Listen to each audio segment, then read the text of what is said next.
Free meals ಬಿಡಿ, ಅಲ್ಲಿ ದೇವಸ್ಥಾನದಲ್ಲಿ ಕೆಲಸ ಮಾಡೋರ್ಗೆ ಊಟ ಕೊಡಲ್ವಂತ. ಕೊಡಲ್ಲ.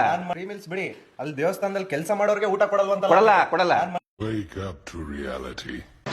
ದಿನಕ್ಕೆ ಸರಾಸರಿ 2 ರಿಂದ 2.5 ಸಾವಿರ ಕೆಜಿ ಅಕ್ಕಿ, 1200 ರಿಂದ 1500 ಕೆಜಿ ತರಕಾರಿ, 500 ತೆಂಗಿನಕಾಯಿ, 600 ಲೀಟರ್ ಮಜ್ಜಿಗೆ. ಆಲೋಚನೆ ಮಾಡಿ, 1 ಕ್ವಿಂಟಾಲ್ ವರೆಗೆ ಸರಾಸರಿ ಉಪ್ಪು ಮುಗೀತದೆ ಅಂತ ಆದ್ರೆ ಎಷ್ಟು ದೊಡ್ಡ ರೀತಿಯಲ್ಲಿ ಅನ್ನಪ್ರಸಾದವು ಇಲ್ಲಿ ತಯಾರಾಗ್ತದೆ ಅನ್ನೋದನ್ನು ನೀವು ಯೋಚಿಸಬಹುದು. ಧರ್ಮಸ್ಥಳಕ್ಕೆ ಬಂದಂತಹ ಪ್ರತಿಯೊಬ್ಬ ಭಕ್ತಾದಿಗಳಿಗೂ ಕೂಡ ಅನ್ನಪೂರ್ಣದಲ್ಲಿ ಊಟದ ವ್ಯವಸ್ಥೆ ಇದೆ. ಹಾಗೆ ಜನರ ನಂಬಿಕೆ ಕೂಡ ಹಾಗೆ. ಧರ್ಮಸ್ಥಳಕ್ಕೆ ಬಂದು ಯಾತ್ರೆ ಕಂಪ್ಲೀಟ್ ಆಗಬೇಕು ಅಂತ ಹೇಳಿ ಆದ್ರೆ ಅನ್ನಪೂರ್ಣದಲ್ಲಿ ಊಟ ಮಾಡಿ ಆಗಬೇಕು ಅಂತ ಹೇಳಿ. ಹಾಗೆ ಅನ್ನಪೂರ್ಣದಲ್ಲಿ ಊಟ ಸಿಗಬೇಕು ಅಂತ ಹೇಳಿ ಆದ್ರೆ ಅದರ ಹಿಂದಿನ ಕೆಲಸಗಳೆಲ್ಲ ಯಾವ ರೀತಿಯಾಗಿ ನಡೀತದೆ ಅಂತ ಹೇಳಿ ನಾವು ಇವತ್ತು ನೋಡ್ಲಿಕ್ಕಿದ್ದೇವೆ. ಬನ್ನಿ.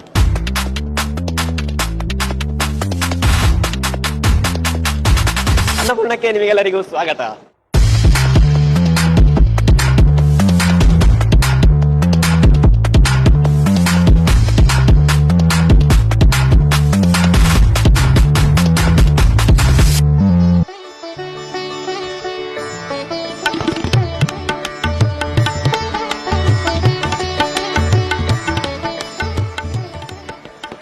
ಈ ಅಡುಗೆಯ ವ್ಯವಸ್ಥೆಗಳೆಲ್ಲವೂ ಕೂಡ ಪ್ರಾರಂಭವಾಗುವಂತದ್ದು ಜಮಾ ಉಗ್ರಾಣದಿಂದ. ಜಮಾ ಉಗ್ರಾಣ ಅಂತ ಹೇಳಿದ್ರೆ ಹಳೆಯ ಒಂದು ಉಗ್ರಾಣ. ಸುಮಾರು 125 ವರ್ಷದ ಹಿಂದಿನ ಬಿಲ್ಡಿಂಗ್ ಇದು. ಇದರಲ್ಲಿ ಆ ಕಾಲದಲ್ಲಿ ಸಿಮೆಂಟ್ ಇರಲಿಲ್ಲ. ಬೆಲ್ಲ ಮತ್ತು ಸುಣ್ಣ ಇದನ್ನು ಬೇಯಿಸಿ ಅದರ ಎರಕದಿಂದ ಇದನ್ನು ಕುಮಯದಿಂದ ಇದನ್ನು ಕಟ್ಟಿದ್ದಾರೆ.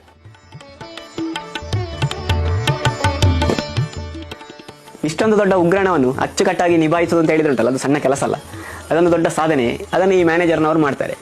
3 ವಿಧದಿಂದ ಇಲ್ಲಿಗೆ ಸಾಹಿತ್ಯಗಳು ಬರ್ತದೆ. ಒಂದು ನಮ್ಮದೇ ಹೊಲ ಗದ್ದೆ ತೋಟ, ಮತ್ತೆ ಹರಿಕೆಯಿಂದ ಬರ್ತದೆ ಎಲ್ಲ ಗ್ರೋಸರೀಸ್. ಅದು ಕಮ್ಮಿ ಆದ್ದಕ್ಕೆ ನಾವು ಪರ್ಚೇಸ್ ಮಾಡ್ತೇವೆ. ಈ ಉಗ್ರಾಣಕ್ಕೆ ಬರುವಂತಹ ಕಣವು ಕೂಡ ಅಕ್ಕಿಯಿಂದ ಹಿಡಿದು ಬಾಳೆ ಎಲೆಯವರೆಗೂ ಕೂಡ ಎಲ್ಲವೂ ಕೂಡ ಲೆಕ್ಕವೇ. ಎಲ್ಲ ಯಾವುದು ಬಂದರೂ ಒಂದು ಸೂಜಿ ಬಂದರೂ ಬರೀಬೇಕು.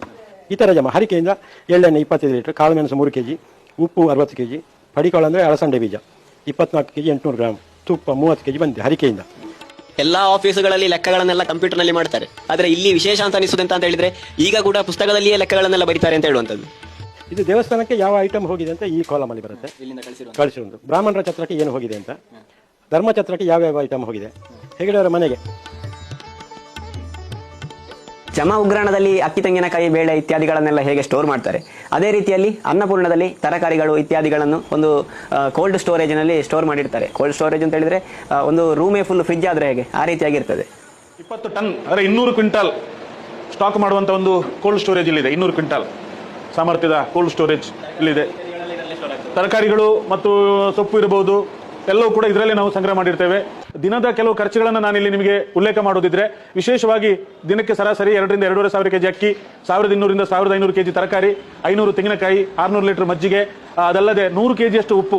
ಕಡಿಮೆ ಅಂತ ಹೇಳಿದ್ರೆ 100 kg, ಗರಿಷ್ಠ 150, 250 kg ವರೆಗೆ ಕೂಡ ಉಪ್ಪು ಮುಗೀತದೆ. ನೀವು ಇದರಲ್ಲೇ ಆಲೋಚನೆ ಮಾಡಿ, 1 ಕ್ವಿಂಟಾಲ್ ವರೆಗೆ ಸರಾಸರಿ ಉಪ್ಪು ಮುಗೀತದೆ ಅಂತ ಆದ್ರೆ ಎಷ್ಟು ದೊಡ್ಡ ರೀತಿಯಲ್ಲಿ ಅನ್ನಪ್ರಸಾದವು ಇಲ್ಲಿ ತಯಾರಾಗ್ತದೆ ಅನ್ನೋದನ್ನು ನೀವು ಯೋಚಿಸಬಹುದು. ಅನ್ನಪೂರ್ಣದಲ್ಲಿ 10-10:30 ಆಗುವಾಗ ಅನ್ನದಾನ ಶುರುವಾಗ್ತದೆ. ಅನ್ನದಾನ ಅಷ್ಟು ಗಂಟೆಗೆ ಶುರುವಾಗಬೇಕು ಅಂತ ಹೇಳಿದ್ರೆ ಅದರ ಹಿಂದೆ ಸಾಧಾರಣ 5:30-6 ಗಂಟೆಗೆ ಇವರು ಕೆಲಸ ಶುರು ಮಾಡ್ತಾರೆ. ಅನ್ನಪೂರ್ಣ ಭೋಜನ ಶಾಲೆ ಟೋಟಲ್ ಆಗಿ ಸೆಮಿ ಆಟೋಮೆಟಿಕ್ ಆಗಿ ರನ್ ಆಗ್ತದೆ ಅಂತಲೇ ಹೇಳ್ಬೋದು. ಯಾಕಂತ ಹೇಳಿದ್ರೆ ಅರ್ಧದಷ್ಟು ಕೆಲಸವನ್ನ ಮನುಷ್ಯರು ಮಾಡೋದಾದ್ರೆ ಸರಿ ಅರ್ಧದಷ್ಟು ಕೆಲಸವನ್ನ ಮೆಷಿನ್ಗಳು ಮಾಡ್ತದೆ. ತರಕಾರಿಯನ್ನ ತೊಳೆದು ಅದರ ಸಿಪ್ಪೆಯನ್ನ ತೆಗೆಯುವುದು, ಅದರ ಕೊಡಿ ಕಡೆ ಎಲ್ಲ ಕಟ್ ಮಾಡುವುದೆಲ್ಲ ಹೀಗೆ ಮ್ಯಾನ್ಯಲ್ ಆಗಿ ಮಾಡಿದ್ರೆ ಅದರ ಕೋಳ್ಗಳನ್ನ ಮಾಡ್ಲಿಕ್ಕೆಲ್ಲ ಮೆಷಿನ್ಗಳು. ಇದು ತರಕಾರಿ ವಾಶ್ ಮಾಡುವಂತ ಮಿಷಿನ್. ಗಂಟೆಗೆ ಒಂದು 700 kg ಅಷ್ಟು ತರಕಾರಿಯನ್ನು ವಾಶ್ ಮಾಡುವಂತ ಫುಲ್ ಆಟೋಮೈಸ್ಡ್ ಮಿಷಿನ್ ಅದು. ಹಾಗೆ ಇಲ್ಲಿ ನೀವು ನೋಡಿದ್ರೆ ಇದು ಬಟಾಟೆ ಇರಬಹುದು, ನೀರುಳ್ಳಿ ಇರಬಹುದು, ಅಥವಾ ಬೇರೆ ಬೇರೆ ಬೀಟ್ರೂಟು, ಇಂತಹ ಎಲ್ಲ ತರಕಾರಿಗಳ ಸಿಪ್ಪೆ ಸುಲಿಯುವಂತ ಒಂದು ಮೆಷಿನ್. ಇದರಲ್ಲಿ ಕೂಡ ಗಂಟೆಗೆ ಒಂದು 500 kg ಅಷ್ಟು ತರಕಾರಿಯನ್ನು ಕಟ್ ಮಾಡಬಹುದು. ಇಲ್ಲಿ ಕೆಲಸ ಮಾಡುವ ಪ್ರತಿಯೊಬ್ಬ ವ್ಯಕ್ತಿ ಕೂಡ ಅಷ್ಟು ಜವಾಬ್ದಾರಿಯಿಂದ ಅವನವನ ಕೆಲಸವನ್ನ ಮಾಡುವ ಕಾರಣ ಎಲ್ಲಾ ಕೆಲಸವೂ ಕೂಡ ಅಚ್ಚುಕಟ್ಟಾಗಿ ನಡೀತದೆ.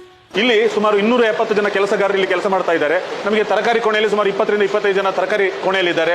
ಹಾಗೆ ಅಡುಗೆ ಕೋಣೆಗೆ ಬಂದಾಗ ಸುಮಾರು 15 ರಿಂದ 16 ಜನ, ಅನ್ನ ಮಾಡುವಲ್ಲಿ 4 ಜನ, ಸಹಾಯಕರು 4, ಹಾಗೆ ಅಕ್ಕಿ ತೊಳೆಯಲ್ಲಿ 2 ಜನ, ಹಾಗೆ ಇಲ್ಲಿ ಅಡುಗೆಯಲ್ಲಿ ಮೇನ್ 3 ಜನ, ಅವರಿಗೆ ಸಹಾಯಕರಾಗಿ 3. ಈ ಅಡುಗೆ ಕೋಣೆಯಲ್ಲಿ ಎಲ್ಲಾ ವಸ್ತುಗಳನ್ನು ಕೂಡ ಆಚೆಗೆ ಸಾಗಿಸಲಿಕ್ಕೆ ಟ್ರೋಲಿಗಳ ವ್ಯವಸ್ಥೆ, ಲಿಫ್ಟ್ಗಳ ವ್ಯವಸ್ಥೆ ಇರುವ ಕಾರಣ ಕೆಲಸ ಕೂಡ ಬೇಗನೆ ಆಗ್ತದೆ.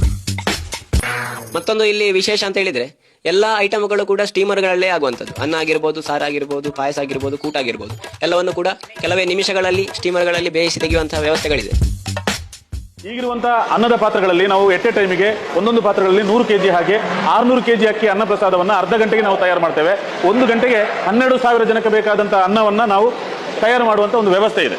ಸಾಧಾರಣ ಈಗ ಸಮಯ 8:30 ಆಯ್ತು. 8:30 ಆಗ್ಬೇಕಾದ್ರೆ ಅನ್ನಪೂರ್ಣದಲ್ಲಿ ಅನ್ನದ ಪಲ್ಲ ರೆಡಿ ಆಗಿದೆ ನೋಡಿ. ಅನ್ನ ಎರಡು ಬದಿಯಲ್ಲಿ ಕಾಣ್ತಾ ಇರುವಂತದ್ದು. ಇದೀಗ ಒಂದು ಪಲ್ಲ ಅಂತ ಹೇಳಿದ್ರೆ ಸಾಧಾರಣ 1 ಟನ್ ಅಂದ್ರೆ 10 ಕ್ವಿಂಟಲ್ ಅಕ್ಕಿ ಅನ್ನ ಹಿಡಿಯುವಂತಹ ಒಂದು ಪಲ್ಲ.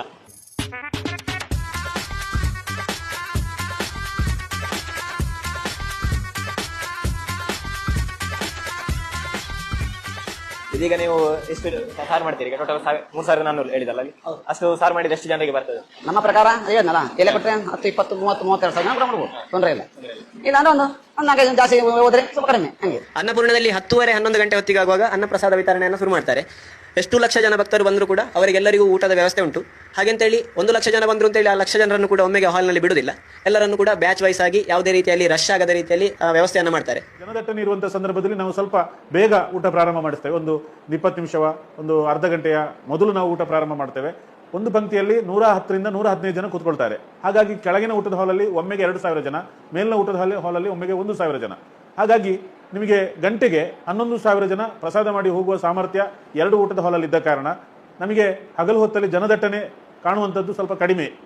ಶ್ರೀ ಕ್ಷೇತ್ರ ಧರ್ಮಸ್ಥಳದಲ್ಲಿ ಅನ್ನದಾನ ಬಹಳ ಮುಖ್ಯವಾದ್ದು. ಚತುರ್ದಾನ ಅಂತ 4 ರೀತಿಯ ದಾನಗಳನ್ನು ಇಲ್ಲಿ ನಡೆಸ್ತೇವೆ. ಅದರಲ್ಲಿ ಮೊದಲನೇದಾಗಿ ಅನ್ನದಾನ, ವಿದ್ಯಾದಾನ, ಔಷಧಾನ ಮತ್ತು ಅಭಯದಾನ. ಅನ್ನದಾನ ಅಂತಂದರೆ ಯಾರು ಇಲ್ಲಿಗೆ ಬಂದರೂ ಕೂಡ ಅವರನ್ನು ಉಪಚರಿಸಿ ಅವರಿಗೆ ಬೇಕು ಮಧ್ಯಾಹ್ನದ ಹೊತ್ತಿಗೆ ಮತ್ತು ರಾತ್ರಿ 2 ಹೊತ್ತು ಅನ್ನ ಊಟ ಮಾಡಿಸಿ ಅವರಿಗೆ ಉಪಚಾರ ಮಾಡಬೇಕು ಅಂತ. ಮೂಲಭೂತವಾಗಿ ಕ್ಷೇತ್ರಗಳಲ್ಲಿ ಅವು ಬಂದ ಯಾತ್ರಿಗಳಿಗೆ ಅನ್ಯ ಯೋಚನೆ ಇರಬಾರದು. ಎಲ್ಲಿ ಉಳ್ಕೋಬೇಕು, ಎಲ್ಲಿ ಊಟ ಮಾಡಬೇಕು, ಎಲ್ಲಿ ಇಂಥ ಯೋಚನೆ ಇಲ್ಲದೆ ಭಗವದ್ಧ್ಯಾನದಲ್ಲಿ ನಿರತರಾಗಿರಬೇಕು ಅನ್ನೋ ಕಾರಣಕ್ಕಾಗಿ ಹಿಂದಿನಿಂದಲೂ ಕೂಡ ಎಲ್ಲ ಕ್ಷೇತ್ರದಲ್ಲಿ ಅನ್ನದಾನ ನಡೀತಾ ಇತ್ತು. ನಮ್ಮ ಸ್ಥಳದಲ್ಲಿ ನನಗೆ ನೆನಪಿದ್ದ ಹಾಗೆ ಅನಾದಿ ಕಾಲದಲ್ಲಿ ನಡೀತಾ ಬರ್ತಾ ಇತ್ತು. ಆದರೆ ಕೆಲವು ಬಾರಿ ರೇಷನ್ ಕೊಡ್ತಾ ಇದ್ರು ಹಿಂದೆ, ಅಂದರೆ ಅವರವರಿಗೆ ಬೇಕಾದ ಅಡುಗೆಯನ್ನು ಅವರೇ ಮಾಡೋದಾದರೆ ಅದಕ್ಕೆ ಕೂಡ ವ್ಯವಸ್ಥೆ ಇತ್ತು. ಆದರೆ ಸುಮಾರು 1950ನೇ ಇಸ್ವಿಯಿಂದ ನಮ್ಮ ಧರ್ಮಛತ್ರದಲ್ಲಿ ಅನ್ನದಾನದ ವ್ಯವಸ್ಥೆ ಇದೆ. ಇಲ್ಲಿ ಪಂಕ್ತಿ ಭೇದ, ಜಾತಿ ಭೇದ ಇಲ್ಲದೆ ಅನ್ನದಾನ ನಡೀತದೆ. ಯಾರು ಬಂದರೂ ಕೂಡ ಸಾಲಾಗಿ ಕೂತ್ಕೊಂಡು ಅವರು ಆಹಾರ ಸ್ವೀಕಾರ ಮಾಡ್ತಾರೆ. ಅನ್ನ, ಸಾಂಬಾರು, ಸಾರು, ಕೂಟು ಮತ್ತು ಮಜ್ಜಿಗೆ ಇದಿಷ್ಟು ಅಂಶಗಳನ್ನು ಸೇರಿಸ್ತೇವೆ. ಅನ್ನದಾನ ಮಾಡುವ ಸಂದರ್ಭದಲ್ಲಿ ಅವರಿಗೆಲ್ಲರಿಗೂ ಕೂಡ ಉಪಚಾರ, ಸ್ವಾಮಿಗೆ ತೃಪ್ತಿ ಆಗ್ತಕ್ಕಂಥದ್ದು ಅನ್ನದಾನದಿಂದ ಅಂತ ನಮಗೆ ಭಾಳ ನಂಬಿಕೆ ಇದೆ. ಹಾಗಾಗಿ ಎಷ್ಟು ಜನ ಊಟ ಮಾಡಿ ಸಂತೃಪ್ತಿಯಿಂದ ಹೋಗ್ತಾರೆ ಅಷ್ಟು ಸಂತೃಪ್ತಿ ಮಂಜುನಾಥ ಸ್ವಾಮಿಗೆ ಆಗುತ್ತೆ ಅಂತ ನಮ್ಮ ನಂಬಿಕೆ.